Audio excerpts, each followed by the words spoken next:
जय श्री राम प्यारे बच्चों। आज के इस लेक्चर में हम कक्षा 12 का हिंदी का मॉडल पेपर लेकर आए हुए हैं। यह बोर्ड के द्वारा जारी किया गया है। ठीक है, इसमें जो पूर्णांक रहेगा वह 100 नंबर का रहेगा और जो समय आपको मिलेगा 3 घंटा 15 मिनट का मिलेगा। ठीक है, इसमें ध्यान रखिए, नोट यहाँ पे लिखा हुआ है, प्रारंभ के 15 मिनट विद्यार्थियों को प्रश्न पत्र पढ़ने के लिए निर्धारित है। यहाँ पर ध्यान दीजिए, यहाँ पे खंड क रहेगा। पहले खंड क में आपको क्वेश्चंस मिलेंगे, आपको एमसीक्यू क्वेश्चन मिलेंगे। क्या मिलेंगे? एमसीक्यू क्वेश्चन मिलेंगे। उसमें जो गद्य और पद होता है, तो गद्य से आपको क्वेश्चन मिलेंगे 5 क्वेश्चन। कितने मिलेंगे? गद्य से 5 मिलेंगे और पद से 5 मिलेंगे। ठीक है, तो यहाँ पर देखिए, यहाँ पे जो है पहले प्रश्न नंबर 1 से क ख ग घ ऐसे अंग तक होगा। ठीक है, और आगे ऐसे दूसरे में भी ऐसे ही होगा। मतलब 5 क्वेश्चन पद से आपको आएगा और 5 क्वेश्चन गद्य से आएगा। ठीक है, आगे देखिए, इसमें मैं आपको आंसर नहीं बताऊंगा। ठीक है, इसमें आपको मैं यह बताऊंगा कि पेपर पैटर्न क्या होने वाला है, क्योंकि बहुत सारे बच्चे कमेंट करके बता रहे थे कि सर पेपर पैटर्न में बदलाव हुआ है क्या। तो बदलाव हुआ है, लेकिन कितना हुआ है यह पूरा का पूरा डिस्कस करेंगे। ठीक है, यहाँ पर देखिए ग घ अंग यहाँ तक है। 5 क्वेश्चन गद्य से थे, 5 क्वेश्चन पद से। ठीक है, अब आगे जो है तीसरा नंबर समझिए। यहाँ पर प्रश्न नंबर 3 देखिए, दिए गए गद्यांश आधारित निम्नलिखित प्रश्नों के उत्तर दीजिए। 5 गुणे 2 लिखा हुआ है, यानी कि 10 नंबर का है। ठीक है, यहाँ पर देखिए एक पैराग्राफ आपको यहाँ पर मिलेगा और एक पैराग्राफ नीचे मिलेगा। ठीक है, और दोनों पैराग्राफ में से किसी एक पैराग्राफ को आपको लिखना रहेगा। यहाँ पे आपको 5 क्वेश्चंस मिलेंगे। देखिए यहाँ पे 1 2 3 4 5 5 क्वेश्चन है। हर एक क्वेश्चन पे आपको 2 नंबर मिलेगा, तो 5 दूना 10 हो जाएगा। ठीक है, तो आपको यदि ए वाला आ रहा है तो यह कीजिए। अगर मान लेते हैं आपको यह नहीं आ रहा है तो आप दूसरे वाले को कर सकते हैं। यहाँ पर देखिए अथवा वाला जो है इसको भी आप कर सकते हैं, लेकिन ध्यान रखेंगे दोनों नहीं करना। ठीक है, कोई एक करना है। इसको करेंगे तो 5 क्वेश्चन करना पड़ेगा, या तो इसको करेंगे तो 5 क्वेश्चन करना पड़ेगा, तभी आपको 10 नंबर मिलेगा। ठीक है, आगे देखिए पेपर पैटर्न क्या होने वाला है। ठीक है, यहाँ पर देखिए क्वेश्चन नंबर 4 में यहाँ पे ध्यान दीजिए, 4 जो है पद्यांश है। ठीक है, ऊपर वाला भी गद्यांश से था और यह पद से है। तो पद आप पढ़े होंगे बारे में, वहाँ पे आपको बहुत सारे चैप्टर मिले होंगे। ठीक है, यहाँ पर देखिए, यहाँ पे पैराग्राफ यहाँ पे दिख रहा होगा और इसमें 5 क्वेश्चंस भी दिख रहे हैं। ठीक है, और आगे आप देखेंगे अभी इसके बाद अथवा होगा, क्योंकि इसमें अटा नहीं है तो आगे है। ठीक है, अथवा इसका अथवा भी होगा। जैसे ऊपर यहाँ पे अथवा दिया हुआ था ना, यहाँ पे 2 क्वेश्चन में से किसी एक को करना था, वैसे आपको पद में भी अथवा आएगा। या तो आप इस पूरे को कीजिए या तो इसके आगे अथवा वाला करिए। ठीक है, आगे देखिए यहाँ पे अथवा दिया हुआ है, तो यहाँ हमने अभी पीछे आपको दिखाया है वह कीजिए, चाहे इसको कीजिए। दोनों में से किसी एक को कर लेंगे तो आपको कितना नंबर मिलेगा? 10 नंबर मिल जाएगा। ठीक है, आगे देखिए आगे क्या आएगा। आगे देखिए इसमें इसमें देखिए क्वेश्चन नंबर 5 समझिए। 5 में जो है देखिए, इसमें निम्नलिखित में से किसी एक लेखक का साहित्यिक परिचय देते हुए उनकी प्रमुख रचना का उल्लेख कीजिए। तो आपको 3 क्वेश्चन मिलेंगे यहाँ पे। देखिए पहला है आचार्य हजारी प्रसाद द्विवेदी, दूसरा है एपीजे अब्दुल कलाम, तीसरा है वासुदेव शरण अग्रवाल। तीनों में से किसी एक का साहित्यिक परिचय लिखना, जीवन परिचय नहीं लिखना। ठीक है, साहित्यिक परिचय और जीवन परिचय में अंतर होता है। ठीक है, यहाँ पर देखिए 3 + 2 = 5, मतलब 3 नंबर आपको साहित्यिक परिचय पे मिलेगा और 2 नंबर इनकी रचना का जब उल्लेख करेंगे तब मिलेगा। ठीक है, टोटल 5 नंबर मिलेंगे, किसी एक का करना रहेगा। ठीक है, हमने ऑलरेडी इसको पढ़ा दिया है, कुछ छूटे हुए हैं जिनको हमने नहीं पढ़ा है। ठीक है, आगे हम उसको भी पढ़ा देंगे। ठीक है, फिलहाल हमने वासुदेव शरण अग्रवाल को पढ़ा दिया है। नहीं देखे तो वीडियो का लिंक डिस्क्रिप्शन में है, चेक करके आप देख सकते हैं। ठीक है, आगे देखिए इसमें देखिए ख वाले में यह पद से संबंधित है, सेम जैसे यह था, लेकिन यह गद्य का था और यह पद का है। इसमें 3 ऑप्शन इसमें भी हैं, 3 में से किसी एक का आप लिख देंगे तो आपको कितना नंबर मिलेगा? 5 नंबर यहाँ पे मिल जाएगा। इसमें आपको ऑप्शन भी दिख रहा है, मैथिली शरण गुप्त है, सुमित्रा नंदन पंत है, रामधारी सिंह दिनकर है। तीनों में से किसी एक का यदि आपको याद रहेगा तो आप कर लेंगे, 5 नंबर मिल जाएगा। ठीक है, आगे देखिए क्वेश्चन नंबर 6। क्वेश्चन नंबर 6 में आपको समझना जरूरी है। देखिए इसमें बहादुर अथवा पंचलाइट कहानी के उद्देश्य पर प्रकाश डालिए। ठीक है, कहानी का मतलब जो बहादुर है और पंचलाइट है उस कहानी को लिखना है। ठीक है, तो इसमें जो है अथवा दिया हुआ है। अथवा का मतलब या तो इसको कीजिए या तो इसको कीजिए, कहानी बहुत ही अच्छा है। ठीक है, आगे देखिए इसमें यहाँ पे अथवा लिखा हुआ है, तो अथवा का मतलब इन दोनों में से कोई एक करिए, या दोनों मान लेते हैं आपको नहीं आ रहा तो यह अथवा है। ध्रुव यात्रा एक कहानी है, तो आप तीनों में से किसी एक को तैयार कर लेते हैं, चाहे 2 को तैयार कर लेंगे तो आपका पेपर में हो जाएगा। ठीक है, 4 कहानी होता है, चारों में से 3 आता है। ठीक है, तो 2 याद कर लेंगे तो आपका कंफर्म हो जाएगा। तो बहादुर और पंचलाइट आप याद कर लेंगे और लिखना केवल एक ही है, बहादुर लिख देंगे चाहे पंचलाइट लिख देंगे, ठीक है। 5 नंबर मिल जाएगा। आगे देखिए क्वेश्चन नंबर 7। क्वेश्चन नंबर 7 में आप ध्यान रखेंगे, इसमें जो है बहुत सारे क्वेश्चंस मिलेंगे और अलग अलग जिला में अलग अलग क्वेश्चंस हो सकते हैं। हो सकता है आपके जिला में पहला हो या दूसरा हो। 5-6 क्वेश्चन है आगे अभी आप देखेंगे, तो आप अपने जिला से डिसाइड कर लेंगे। अगर आपको नहीं पता है कि आपके जिला में कौन सा आता है तो कमेंट में आप बता सकते हैं, अपने जिला का नाम लिख देंगे, ठीक है। ध्यान दीजिए, श्रवण कुमार खंडकाव्य के नायक का चरित्र चित्रण कीजिए, मतलब ये श्रवण कुमार वाला कहानी है। तो इन दोनों में से कोई एक करना है। तो अगर यह आपके जिला में आता है तो दोनों में से कोई एक कर लेंगे। फिलहाल यह जिस एरिया से मैं पढ़ता हूँ वहां पे श्रवण कुमार की कहानी नहीं लिखी जाती है, ठीक है। आगे देखिए, आगे ध्यान दीजिए, क्वेश्चन नंबर 2 है, 3 है, 4 है, 5 है, 6 है। इसमें 6 लिखा नहीं है, मतलब 6 है, ठीक है, ध्यान रखेंगे। यह 5 है और यह 6 है, ठीक है। तो 6 में से आपके जिला में कोई एक ही रहेगा।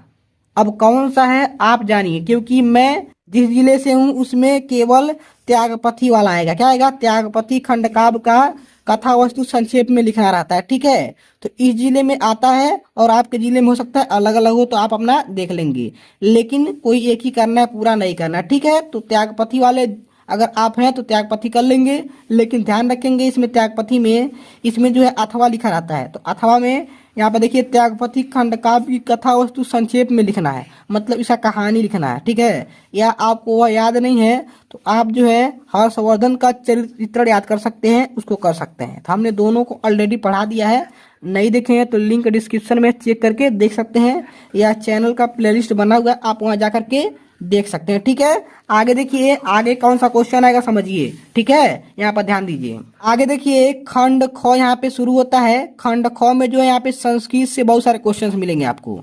देखिए प्रश्न नंबर 8 है, खंड ख में है, ठीक है। यहाँ पर देखिए क लिखा हुआ है, दिए गए संस्कृत गद्यांशों में से किसी एक का ससंदर्भ हिंदी में अनुवाद कीजिए। कहने का मतलब संदर्भ भी लिखना है और उसका अनुवाद भी करना है। तो संदर्भ लिखेंगे तो 2 नंबर मिलेगा, अनुवाद करेंगे तो 5 नंबर मिलेगा, टोटल 7 नंबर का है।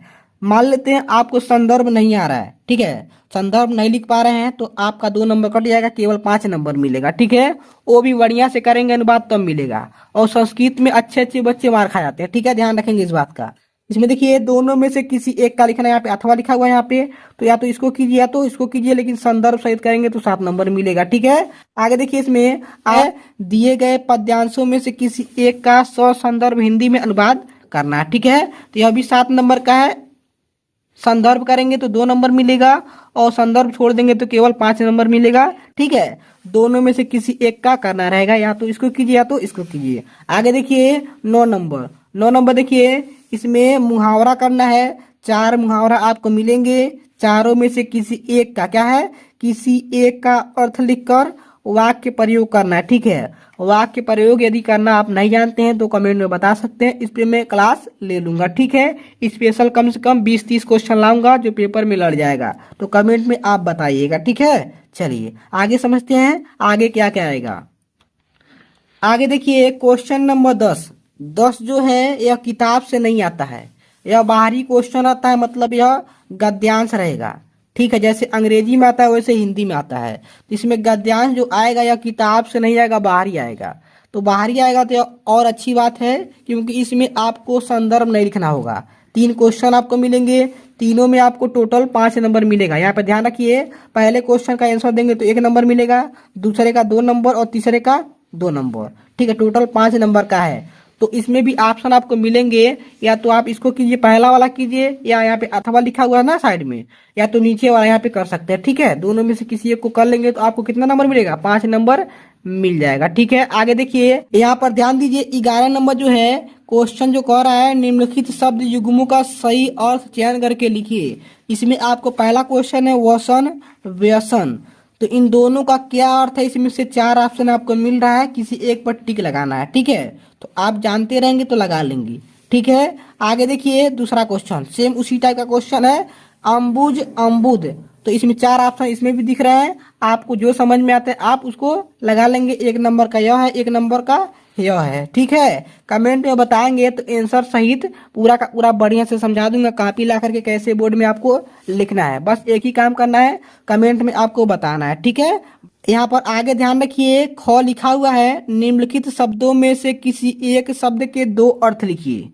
कहने का मतलब किसी एक का, 4 दिया हुआ है, 4 में से चारों नहीं करना, केवल एक का जो है पर्यायवाची लिखना है साफ साफ। किसी एक का क्या लिखना है, केवल 2 ही पर्यायवाची लिखना है। जैसे मान लीजिए अगर पृथ्वी का पर्यायवाची पूछता तो आप केवल 2 पर्यायवाची लिख देंगे तो हो जाएगा। जैसे भू भूमि 2 लिख देंगे तो हो जाएगा, ज्यादा नहीं लिखना, केवल 2 लिखना है और किसी एक का लिखना है। बच्चे अक्सर इस पे कंफ्यूज आते हैं। यहाँ पे साफ साफ 2 लिखा है, एक शब्द के 2 अर्थ लिखिए किसी एक का। जैसे अंबर का यदि लिखते हैं तो 2 ही लिखिए, या तो इसको लिखिए या तो इसको, किसी एक का लिखना। ठीक है, तो 2 नंबर आपको मिल जाएगा। ठीक है, आगे देखिए गौ है। यहाँ पे गौ में देखिए निम्नलिखित वाक्यांशों के लिए एक शब्द का चयन करके लिखिए। तो इसमें क्वेश्चन है, जो आंखों के सामने हो उसे क्या कहेंगे। ऑप्शन इसमें दिख रहा है ABCD, तो इसमें से कोई एक लगा लेंगे। ठीक है, आगे देखिए तीसरा नंबर क्वेश्चन है, जानने की इच्छा रखने वाला को क्या कहेंगे। इसमें आपको ऑप्शन दिख रहा है, इसमें ABCD दिख रहा है। ठीक है, चारों में से कोई एक सही होगा। ठीक है, अगर आप जानते होंगे तो कमेंट में बता भी सकते हैं। ठीक है, मैं इस क्लास में आंसर नहीं बताऊंगा, या मैं पहले आपको बता चुका हूं। इसमें मैं क्या बताऊंगा, मॉडल पेपर समझाऊंगा कितने नंबर का कौन सा आएगा, यह मेन जरूरी है जानना। ठीक है, देखिए आगे देखिए, इसमें घ है, निम्नलिखित में से किन्हीं 2 वाक्यों को शुद्ध करके लिखिए। यहाँ पे आपको 4 वाक्य मिलेंगे, चारों में से किसी 2 वाक्य को क्या करना है, शुद्ध करके लिखना है। मतलब जो चारों वाक्य मिलेंगे यहाँ पे 1 2 3 यहाँ पे लिखा हुआ है ना, तो चारों वाक्य जो गलत होंगे उसमें कुछ कमियां होंगी, उसको शुद्ध करके 2 वाक्यों को सही करके लिखना है। ठीक है, 1 नंबर का है, 2 नंबर मिल जाएगा। ठीक है, आगे देखिए क्वेश्चन, देखिए यहाँ पे क्वेश्चन नंबर 12 समझिए। इसमें आपको क ख ग घ दिख रहे हैं। इसमें जो पहला क्वेश्चन होगा, वीर रस अथवा हास्य रस का अस्थाई भाव के साथ उदाहरण अथवा परिभाषा लिखिए। ठीक है, कहने का मतलब अस्थाई भाव के साथ उदाहरण, या तो उदाहरण लिखिए, दोनों में से किसी एक का। ध्यान रखें, क्वेश्चन भरमा देता है कभी कभी, क्वेश्चन के हिसाब से आंसर नहीं लिखेंगे तो आपके नंबर कट जाएंगे, नंबर नहीं मिलेंगे। पहले समझिए कह क्या रहा है, तो या तो उदाहरण लिखना है या तो परिभाषा लिखना है। परिभाषा और उदाहरण दोनों नहीं लिखना है, और बहुत सारे बच्चे रट के जाएंगे, परिभाषा और उदाहरण दोनों लिख के चले आएंगे। तो कभी कभी दोनों का देता है और कभी कभी केवल एक का आता है। तो इसमें जो है केवल एक का है, तो ध्यान रखेंगे इस बात का। ठीक है, दोनों कहेगा तो दोनों लिखेंगे, एक कहेगा तो एक लिखेंगे। ठीक है, आगे देखिए ख वाला, श्लेष अथवा उत्प्रेक्षा अलंकार का लक्षण अथवा उदाहरण लिखिए। लक्षण का मतलब परिभाषा, या तो परिभाषा लिखिए या तो उदाहरण लिखिए, दोनों नहीं लिखना। ठीक है, ध्यान रखेंगे इस बात का। अगर ऐसे कहता कि लक्षण और उदाहरण लिखिए तो दोनों लिखना पड़ता, लेकिन यहाँ पे अथवा लिखा हुआ है। अथवा का मतलब किसी एक को करना है। यहाँ पे श्लेष को कीजिए चाहे उत्प्रेक्षा को कीजिए, दोनों में से किसी एक को तो करना ही है, लेकिन उन दोनों के किसी, मान लेते हैं श्लेष को कर रहे हैं। ठीक है, श्लेष अलंकार को कर रहे हैं, तो इसका लक्षण लिखेंगे तो उदाहरण नहीं लिखेंगे, और उदाहरण लिखेंगे तो लक्षण नहीं लिखेंगे। ठीक है, इस बात का ध्यान रखेंगे, 2 नंबर मिलेगा। आगे देखिए, दोहा अथवा सोरठा छंद का मात्रा सहित लक्षण तथा उदाहरण लिखिए। तो इसमें ध्यान रखेंगे, इसमें लक्षण का मतलब परिभाषा लिखना है और उदाहरण लिखना, दोनों लिखना है। इन दोनों में ऐसा नहीं था केवल एक लिखना था, लेकिन दोहा लिखते हैं तो आपको वहाँ पे परिभाषा लिखना पड़ेगा और उदाहरण लिखना पड़ेगा, दोनों लिखना पड़ेगा। या आप सोठा कीजिए। ठीक है, तो ऐसे करेंगे, हमने ऑलरेडी इनको पढ़ा दिया है, लिंक डिस्क्रिप्शन में चेक करके आप देख सकते हैं। ठीक है, यह चैनल का प्लेलिस्ट बना हुआ है, आप वहाँ पे जाइए और देख लीजिए। ठीक है, आगे देखिए 13 नंबर में जो है आपको प्रार्थना पत्र लिखना रहेगा। 2 प्रार्थना पत्र आएंगे, दोनों में से किसी एक का आपको करना रहेगा। ऐसे ही पेपर आपका आएगा। ठीक है, इससे बाहर कुछ नहीं आएगा। ठीक है, यहाँ पे देखिए 2 ऑप्शन आपको दिख रहे हैं। अगर आप इसको लिखते हैं तो आपको इसको छोड़ना पड़ेगा, या तो इसको लिखिए तो इसको छोड़ दीजिए, दोनों कभी नहीं लिखना। ठीक है, आगे देखिए क्वेश्चन नंबर जो 14 है, इस क्वेश्चन के बाद जो है क्लास ओवर हो जाएगा, क्योंकि यह क्या है, निबंध है, और निबंध में आपको 5 ऑप्शन मिलेंगे। यहाँ पे 5 ऑप्शन है, पांचों में से कोई एक करना, क्योंकि यहाँ पे साफ साफ लिखा है एक पर अपनी भाषा शैली में निबंध लिखिए। तो यहाँ पे दिया हुआ है, हमने ऑलरेडी जो है निबंध पढ़ा दिया है। हिंदी और अंग्रेजी दोनों भाषा में दोनों सब्जेक्ट के लिए निबंध एप्लीकेशन बहुत सारा चीज पढ़ा दिया है। लिंक डिस्क्रिप्शन में चेक करके आप देखिएगा, या चैनल का प्लेलिस्ट खुला हुआ है, आप वहाँ पे देख सकते हैं। फिर मिलते हैं अगले क्लास में, तब तक अपना तैयारी कीजिए। स्वस्थ रहिए, मस्त रहिए प्यारे बच्चों।